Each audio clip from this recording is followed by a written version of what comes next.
Le pétrole n'est pas un actif, c'est-à-dire qu'il est consommé. C'est un bien de consommation. C'est cycle, c'est sérieux. C'est-à-dire que la valeur du pétrole par rapport à cette monnaie, eh ben, elle fait, de temps en temps, elle fait x4. Parce que l'or, c'est de l'ordre de 20% de volatilité. Le S&P, tu vois, le marché des actions américaines, c'est plutôt 15-16%. L'or, c'est déjà 20%. Et le pétrole, c'est plutôt 25%. Donc, ça y va, c'est quoi. On voit que depuis plus de 100 ans, le pétrole a monté de 8,7% par an. Alors qu'en moyenne, c'est 0. Contre le cash, il a monté de 8,7. Et quand ils sont insatisfaits, avec les maçons. Les maçons, il a baissé de 7 et quelques pourcents. Donc, il y a 16% de différence. C'est pas haussier tant qu'il n'est pas au-dessus de 80$. Exactement. Quoi. Ça veut dire que ce niveau de 80$ est finalement un niveau extraordinairement important. Didier Hercé, bonjour. Merci d'être avec nous aujourd'hui sur Grand Angle Éco. Bonjour Richard. Aujourd'hui, on a bien rigolé quand tu m'as dit ça, parce que tu as eu accès à un gros rapport issu de GAFCAL sur le pétrole et sur les quantités, les prix, l'offre, la demande, la météo, les pressions atmosphériques, tout, c'est 80 pages. C'est ça. Voilà, gros rapport. Et c'est vraiment... Donc c'est très intéressant parce que l'énergie, c'est le nerf de la guerre, comme on l'a dit, la croissance, c'est de l'énergie transformée, blablabla. Ok. Quelle est la conclusion de ce rapport ? Alors voilà, c'est ça qui était drôle, parce que pour étudier ça, il faut bien 1h30, 2h. Et la conclusion, c'est on sait rien. Le concentré de la connaissance. Le concentré, l'essence de 2 heures à travailler graphique par graphique. 42. En gros, la question, c'est où va aller le prix du pétrole. C'était pas sur les questions de demande, mais c'est où va aller le prix du pétrole. Et la question, c'est un énorme point d'interrogation. Alors ça, c'est à la fois très drôle. Ça mérite bien une vidéo. Mais c'est hyper drôle. On n'en sait rien. Non, mais on n'en sait rien du tout. Alors que c'est vraiment de l'expertise profonde, tu vois, économique. Oui, c'est pas Martine étudie les prix du pétrole. C'est pas Martine va à la plage. Il y a à peu près tous les facteurs possibles d'influence. Puis il y en a qui sont plus, d'autres qui sont moins pondérés, etc. Puis la conclusion, on ne sait rien. Quoi. Alors, mais c'est hyper drôle ça. Ça, c'est hyper drôle. Et donc, en fait, tu regardes le prix du pétrole et puis, ok, alors je ne sais rien. Regardons déjà comment il se comporte depuis plus de 100 ans, quoi. Alors, on remonte à 1900, tu vois. Comment il se comporte. Alors, on avait déjà fait des vidéos pour montrer que le pétrole, c'est comme de l'or, un peu, c'est de l'énergie. Et que l'énergie et l'or, ça suit la capitalisation des intérêts de la monnaie. Donc, ça veut dire que c'est une monnaie. Voilà. Donc, on avait fait ces graphes, tu sais, qui montraient que tu prends $1, et puis avec ce dollar, tu as 3 possibilités. Soit tu achètes de l'or, soit tu achètes du pétrole, soit tu le places en achetant des bons du Trésor américain pendant 120 ans. Puis tu te rends compte que les 3, ils passent de 1 à 100 tous les 3. Tout pareil. Tout pareil. Alors évidemment, pas du tout pareil. Avec la volatilité. Avec une volatilité, avec des cycles et tout, mais en fait, donc c'est une monnaie. C'est chaotique comme un village gaulois. C'est chaotique. Alors justement, donc... Mais à la fin, ils arrivent ils ont tous fait x100. Ils ont tous fait x100, voilà. Donc voilà, très bien, super. Donc tu sais que finalement, ça change pas grand-chose, ces 3 formes de monnaie. Ok, très bien.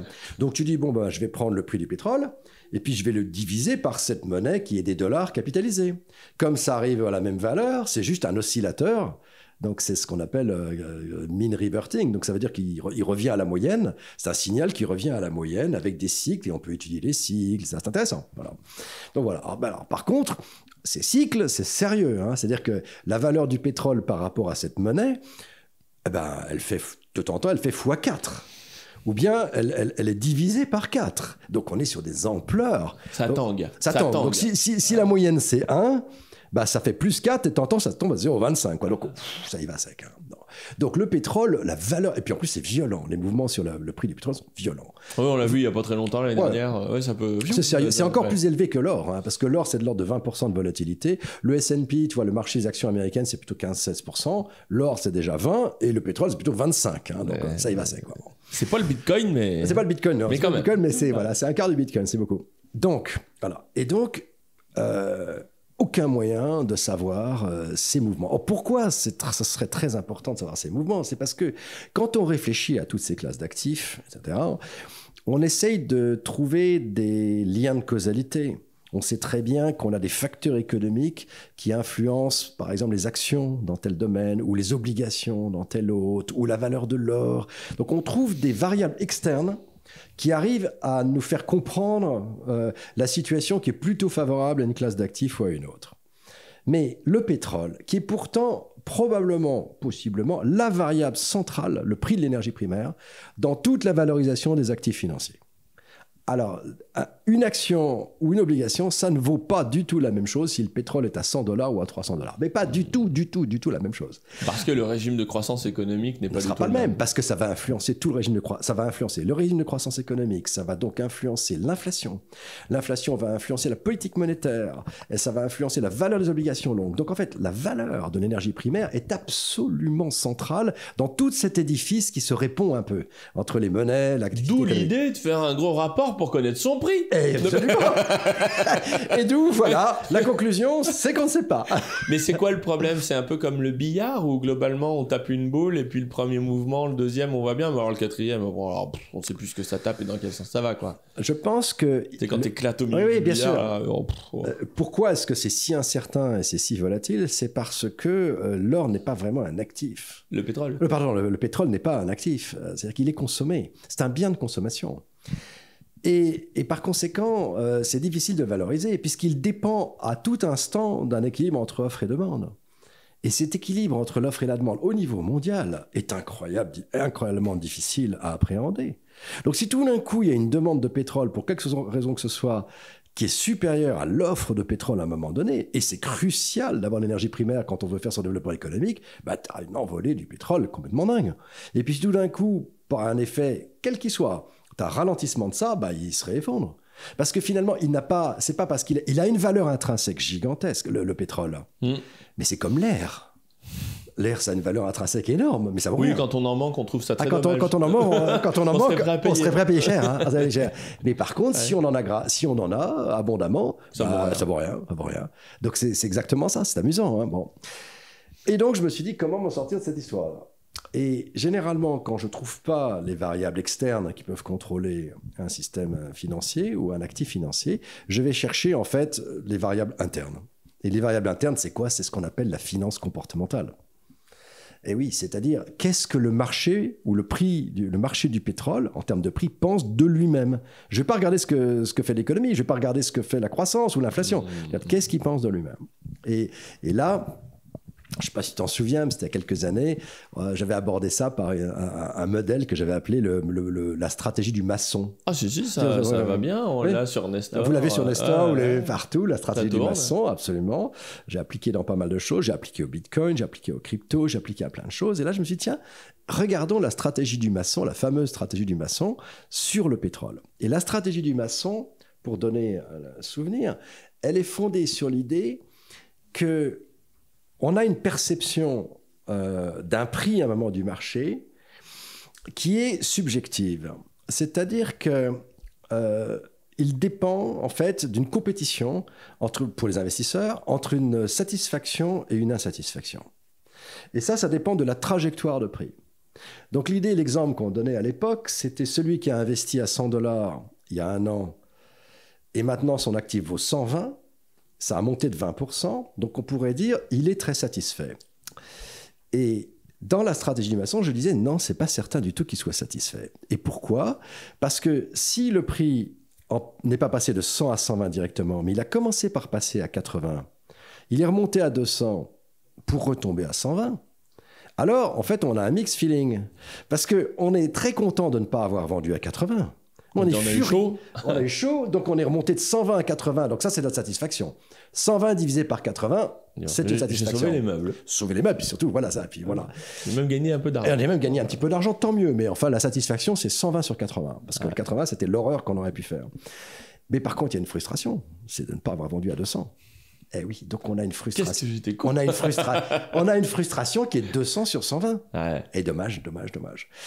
Et ça, comme je pense que la mémoire de l'homme, cette étude, toute cette analyse du maçon venait d'études psychologiques de Handel Tulving, qui était un psychologue, un neurophysicien, un neuroscientifique canadien, avec le patient cassé, c'est-à-dire qu'il s'était rendu compte que ce patient, il n'avait plus aucune mémoire émotionnelle, et que n'ayant plus des mémoires émotionnelles, il n'arrivait plus à se projeter dans l'avenir. Et donc la conclusion de cette étude, c'était de se dire, mais finalement, la mémoire de l'homme, elle est cristallisée sur les points forts émotionnels, et simplement, c'est cette cristallisation de l'émotion sur le passé qui conduit à des actions sur le futur. Donc, c'est ce que montrait le passant, le Ken Cochrane, le passant cassé, qui n'avait plus de mémoire de lui-même dans sa vie. Oui, c'est cassé, comme Calvin Klein. Comme Calvin Klein, il s'appelait Ken Cochrane, ouais. Ken Cochrane. Et alors, Et donc, quand on appliquait ça à la finance, on disait, bon, quels sont les points émotionnels de l'année écoulée?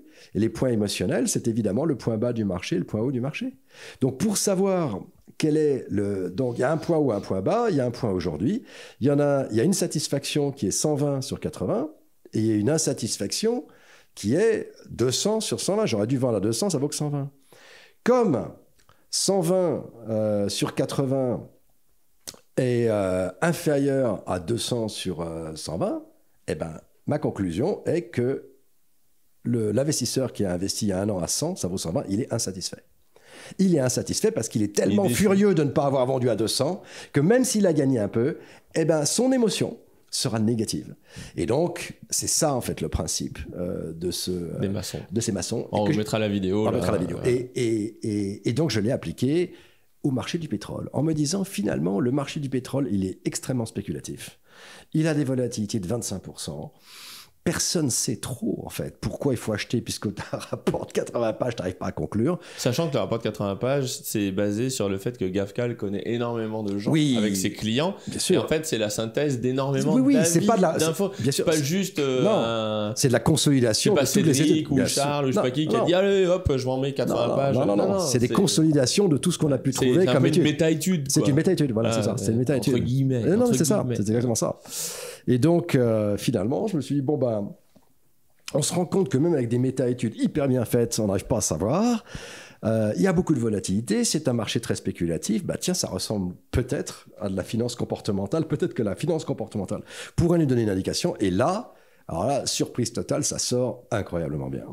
C'est-à-dire que quand, sur cette méthode de calcul extrêmement simple, j'arrive à conclure que le marché du pétrole est satisfait, ça veut dire qu'ils pensent que ça va monter pour ceux qui achètent du pétrole, hein, pas pour ceux qui pour ceux qui sont détenteurs de pétrole. Allez, et ben on voit que depuis plus de 100 ans, le pétrole a monté de 8,7% par an.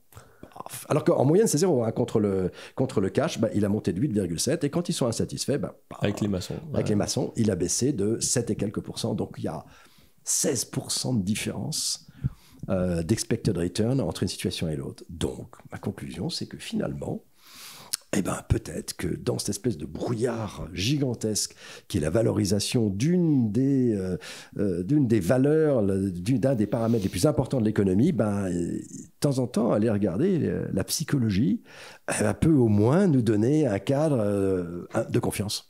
Et alors aujourd'hui, ma femme, ça. Pardon. Elle est psychologue. Oui, oui, ça fait plaisir. Et tu serais une bonne financière.